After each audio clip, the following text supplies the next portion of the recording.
మేం సాబ్ వద్దు. ఏంట్రా ఎక్స్ట్రాలు మాట్లాడుతున్నావు?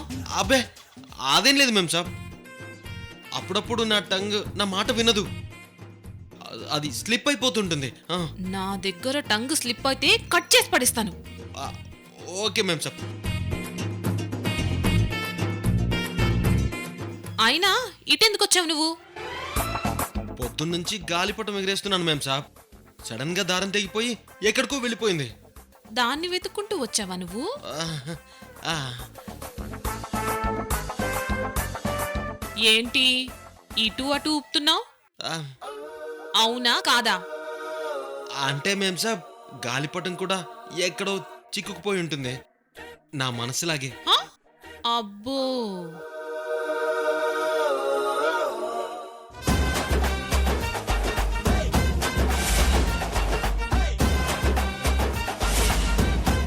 హా. అదిగో ఆ చెట్టుకుంది, వెళ్ళి తెచ్చుకో. ఆ?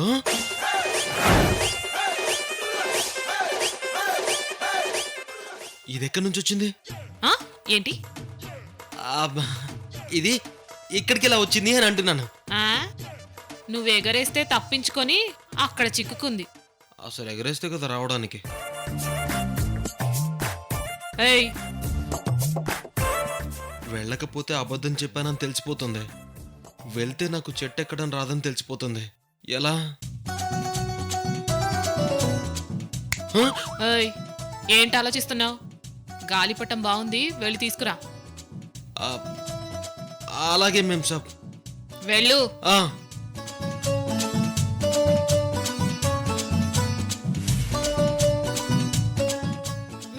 కానీ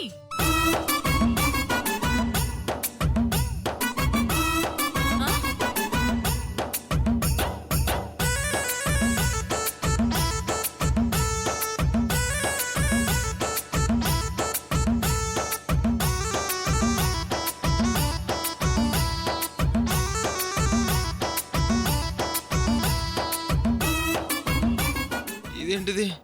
మేం సాబ్లా ఎంత ట్రై చేసినా దొరకట్లేదు. అమ్మా,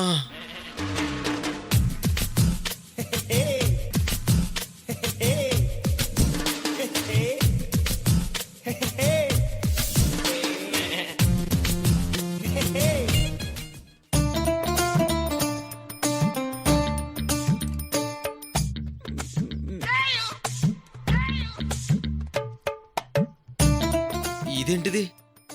నేను గాలిపటం కోసం ట్రై చేస్తే నేనే గుర్తున్నాను. ఆ మేం సాబ్, మీరా? ముందు గాలిపటం తీ, ఆ తర్వాత ఆశ్చర్యపోదు గాని.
మేం సాబ్, ఏ సినిమాలో అయినా హీరో హీరోయిన్ ఎత్తుకుంటాడు, కానీ మంది రివర్స్. అంటే ఏంటి? అస్తమానం ఇలా కాలర్ పట్టుకోకండి మేం సాబ్, షర్ట్ నలిగిపోతే ఎలా? జాగ్రత్త, ఇంకెప్పుడు పిచ్చి మాటలు మాట్లాడకు. డబ్బులు ఇస్తాను, వెళ్ళి ఐరన్ చేయించుకో. ఐరన్ చేయించుకోవడం మా ఇంట వంట లేదు మేం సాబ్, కావాలంటే గోల్డ్ చేయించుకుంటాను, సిల్వర్ చేయించుకుంటాను. నిన్ను ఆ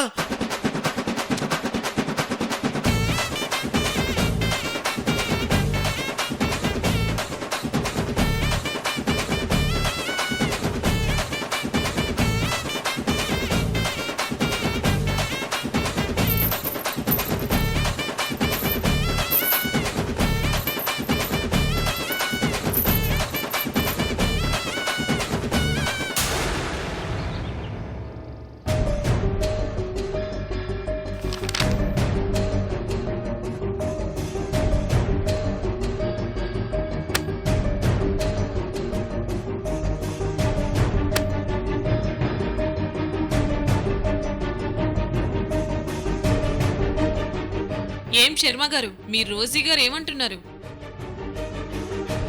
నన్నెలా నాశనం చెయ్యాలా అని కుట్ర పన్నుతుందా? ఆ, లేదు బేటీ, ఈ ఊరిని ఎలా బాగు చేద్దామా అని చూస్తున్నారు. చా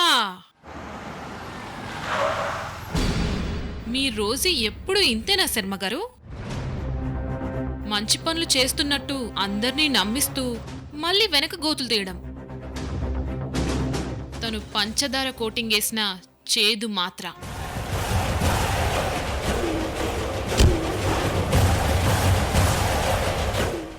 అవును బేటీ, అర్థం కాని వాళ్లకు ఆవిడ చేదు మాత్రే. కాని ఆ మాత్ర మన ఒంట్లో రోగాలన్నిటినీ నయం చేస్తుంది. అంటే నేను రోగాలు తెస్తానా? బేటీ, ఒక్కసారి నేను చెప్పేది విను. ఆ రోజు రోజీ మేడం చెప్పినవన్నీ నిజమే. ఆవిడికి ఈ ఆఫీస్పై వచ్చే ఆదాయం ఒక లెక్కలోకి రాదు. సరిగ్గా చెప్పాలంటే సముద్రంలో ఇసుక రేణువంతా.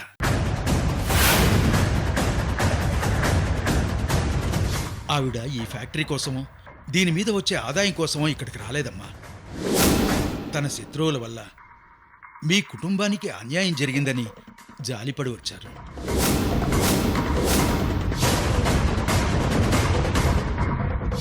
తన ఆఫీసులో తనే నౌకరిగా చేరారు. తనతోనే తన గురించి ఎంత అగౌరవంగా మాట్లాడినా సహించారు. ఖమోష్!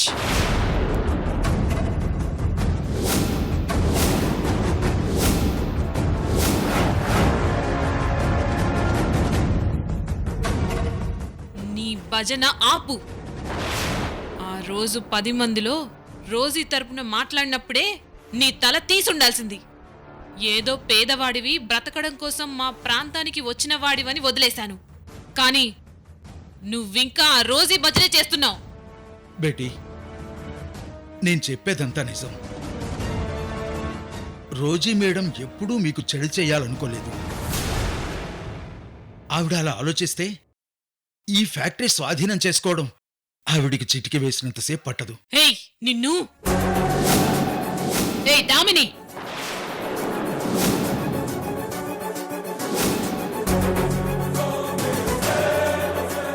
బయటికి రా. ఇది మా ఆఫీస్. ఇక్కడ నీ పెత్తనమేంటి?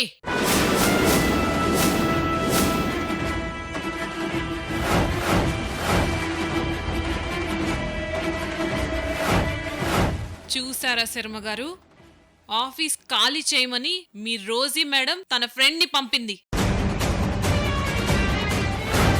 ఆవిడ అంత గొప్పది ఇంత గొప్పదని ఇంతసేపు భజన చేశారు కదా. ఏం శర్మ గారు? ఏయ్ దామిని, బయటికి రా. నిన్నే!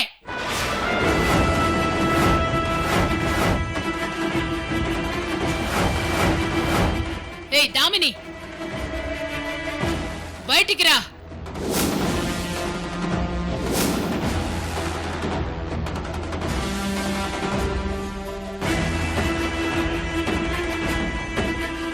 ఈ టైంలో లక్ష్మీ మేడం ఇలా వచ్చారేంటి? అనవసరంగా ఏమవుతుందో ఏమో. ఈ విషయం వెంటనే రోజు మేడంకి చెప్పాలి.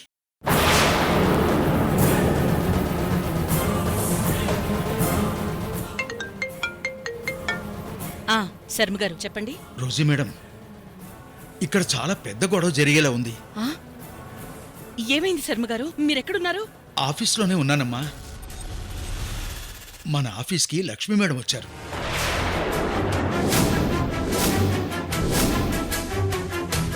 దామినితో గొడవ పడుతున్నారు. లక్ష్మి అక్కడికెందుకు వచ్చింది? తెలీదు మేడం, కానీ దామినితో గొడవ పడటానికే వచ్చినట్టున్నారు. శర్మగారు, కాసేపు వాళ్ళు గొడవ పడకుండా మీరు చూడండి. నేను 5 నిమిషాలు అక్కడుంటాను. అలాగేనమ్మా.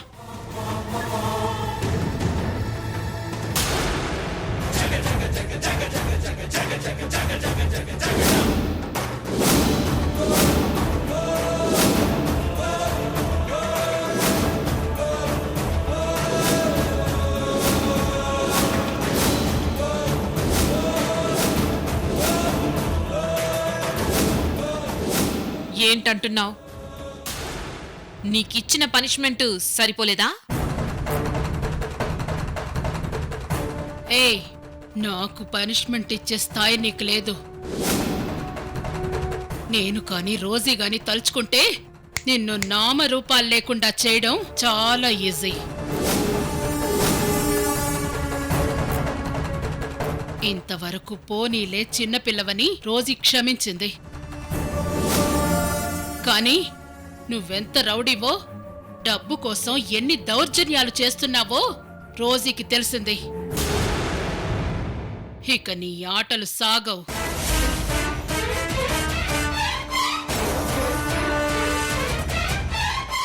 నాకు మీ ఫ్యాక్టరీ అక్కర్లేదు.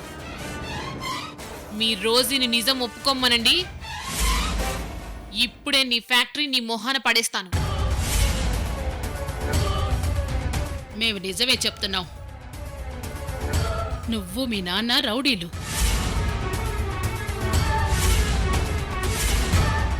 ఈ ప్రాంత ప్రజల్ని దోచుకు తింటున్నారు.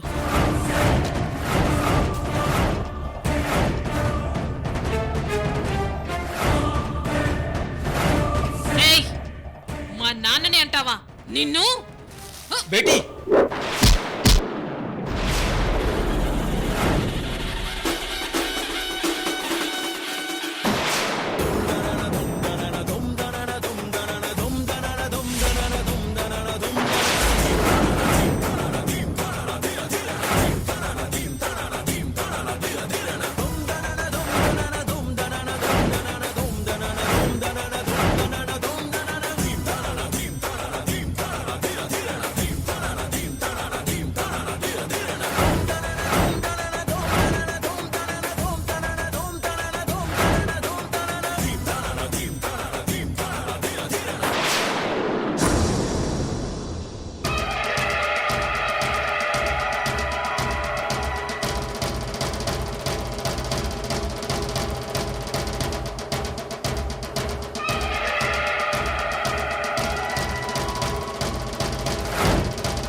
ఏంటిది దామిని? అందరితో గొడవ పడ్డం గొప్ప అనుకుంటున్నావా? గొడవకొచ్చింది నేను కాదు, మీ ఫ్రెండ్. ఆగో లక్ష్మి, ఏంటిది? నువ్వెందుకు ఇక్కడికొచ్చావు? ఇది మన ఫ్యాక్టరీ రోజీ, మన కష్టార్జితం.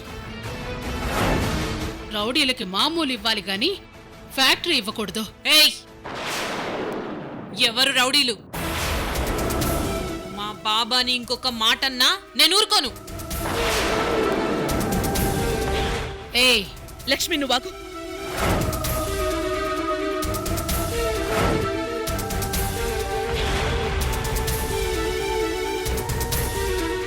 నువ్వు అనవసరంగా అపార్థం చేసుకోవడం వలన కలిగిన అనర్థం.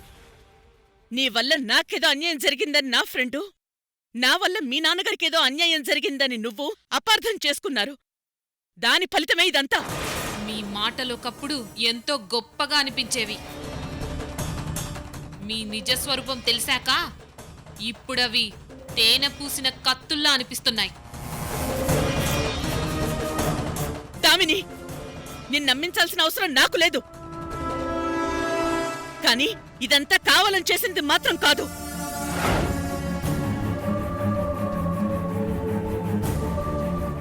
ఎందుకు కాదు? ఫ్యాక్టరీ కోసం మీరు ఈ నాటకం ఆడుతున్నారు. ఏయ్, ఎవడికి కావాలి ఫ్యాక్టరీ?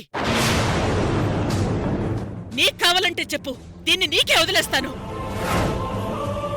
నీలాంటి ఆడపిల్లల భవిష్యత్తు కోసం 100 కోట్లు దానం చేసింది ఈ రోజు.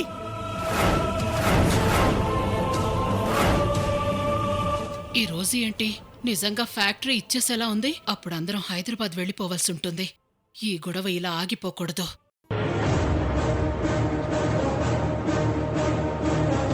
అదేంటి రోజీ, ఫ్యాక్టరీ వదిలేస్తే మనం తప్పు చేసినట్టు అవుతుంది కదా. నష్టపరిహారంగా ఫ్యాక్టరీ ఇచ్చినట్టు అవుతుంది.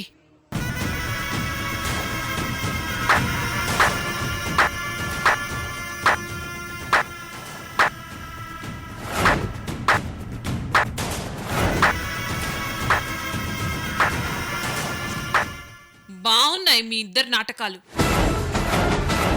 ఒకళ్ళు ఫ్యాక్టరీ ఇస్తానండం, ఇంకొకళ్ళు వద్దనడం. Super acting. ఏయ్, లక్ష్మి, అది కాదు రోజీ, తను. ప్లీజ్, నేను చూసుకుంటాను. దామిని, నువ్వేమనుకున్నా నేను నీ మంచి కోరుకున్నాను. నీలో మార్పు రావాలని, మీ నాన్నగారి ఆశయాన్ని నెరవేర్చాలని కోరుకున్నాను.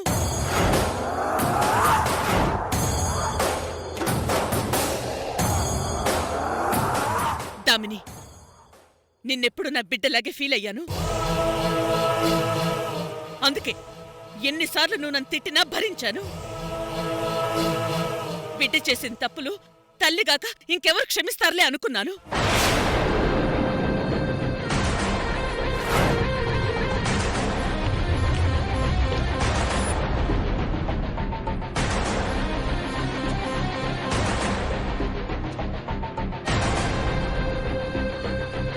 బిడ్డ అనుకున్నాను కాబట్టే నువ్వు గెలవాలనుకున్నాను. సరే, ఈ ఫ్యాక్టరీ కోసమే నేను నా ఫ్రెండ్ వచ్చావనుకుంటున్నావు కదూ? ఇప్పుడు చెప్తున్నాను విను. నీ అంతట నువ్వే ఈ ఫ్యాక్టరీ మీది, దీన్ని చూసుకునే హక్కు మీది అని చెప్పేంతవరకు నేను గాని నా ఫ్రెండ్ గాని ఈ ఆఫీస్లో అడుగు పెట్టాం.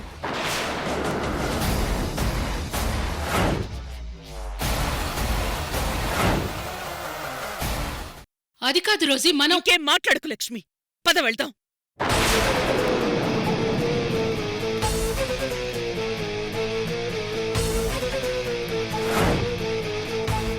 నాటకాలు ఆడుతున్నారు, నాటకాలు.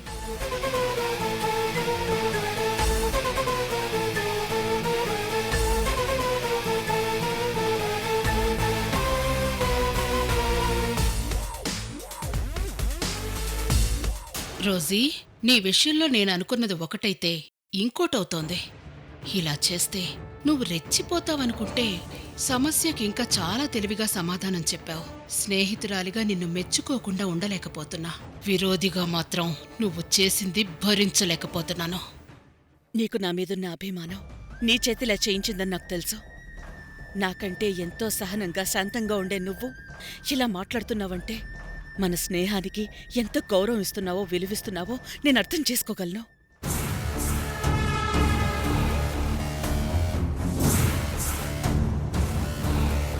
నువ్వు చేసింది నాకు నచ్చలేదు రోజీ. మహామహులనే దెబ్బతీసిన రోజీ ఒక చిన్న పిల్ల ముందు తగ్గిపోవడమేంటి? నేను దామినికి భయపడ్డం లేదు. నేనింతకు ముందు ఎదుర్కొన్న వాళ్లంతా కరుడుగట్టిన నేరస్తులు.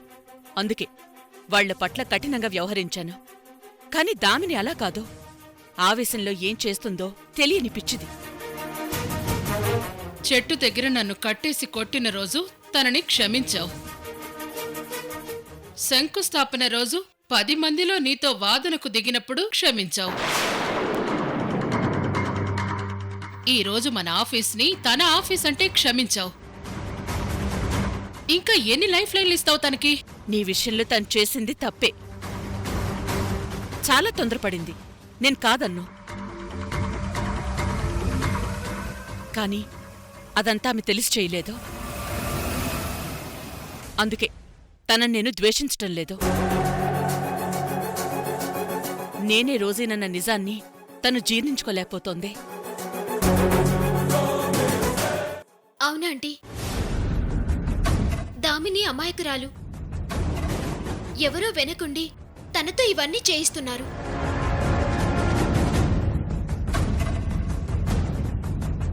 దామిని అమాయకురాలా? ఎవరో మీ నాన్నకి యాక్సిడెంట్ చేయించింది రోజీ అంటే ఆధారాలు చూడకుండా నమ్మేయడాన్ని అమాయకత్వం అనరు, పొగరు మొత్తనం అంటారు.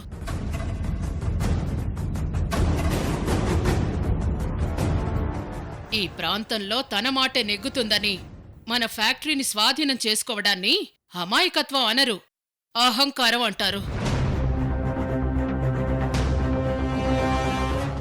నువ్వు చెప్పేది కరెక్టే లక్ష్మి. కాని అవన్నీ తన పొగరు మొత్తనంతోనో అహంకారంతోనో చేసినవి కావు. తండ్రి మీద ప్రేమతో చేసినవి. తన తండ్రికి నా వల్ల అపకారం జరిగిందన్న భ్రమలో చేసింది. దామిని మన శత్రువు కాదు, శత్రువు చేతిలో ఆయుధం మాత్రమే. మనం శిక్షించాల్సింది ఆయుధాన్ని కాదు, దాన్ని మనపై ప్రయోగించిన విరోధిని. ఈ రోజు నా అంచనాలకు అందదేంటి? నేనొకటి అనుకుంటే తను ఇంకొకటి చేస్తుంది. అంటే దామినిని అలాగే వదిలేద్దామా? మనపై కయ్యానికి కాలు దువ్వుతున్న ఆవిడ గారి ఆటలు సాగనిద్దామా? అవును, వదిలేయాలి.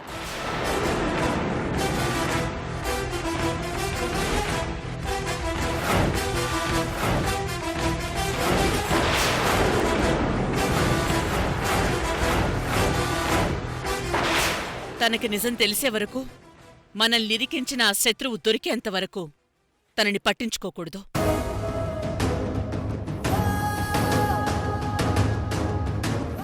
అసలు రోజీ నేను లక్ష్మి, నాకు తెలుసు ఇదంతా నువ్వు నా మీద అభిమానంతో చేస్తున్నావు. నేను నిన్ను తప్పు పట్టడం లేదు. కాని నీ వల్ల పరిస్థితులు చేజారిపోయే ప్రమాదం ఉంది. ఏమో రోజీ, నువ్వు నమ్మినంతగా దామిని నేను నమ్మలేను. లక్ష్మి,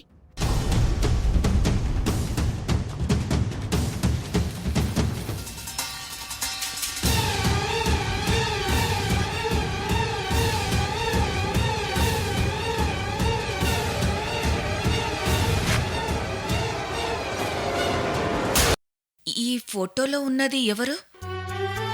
నేను, మా అక్క, మా చెల్లి. వాళ్ళిప్పుడు ఎక్కడ ఉన్నారు? చిన్నప్పుడే మేం విడిపోయాం.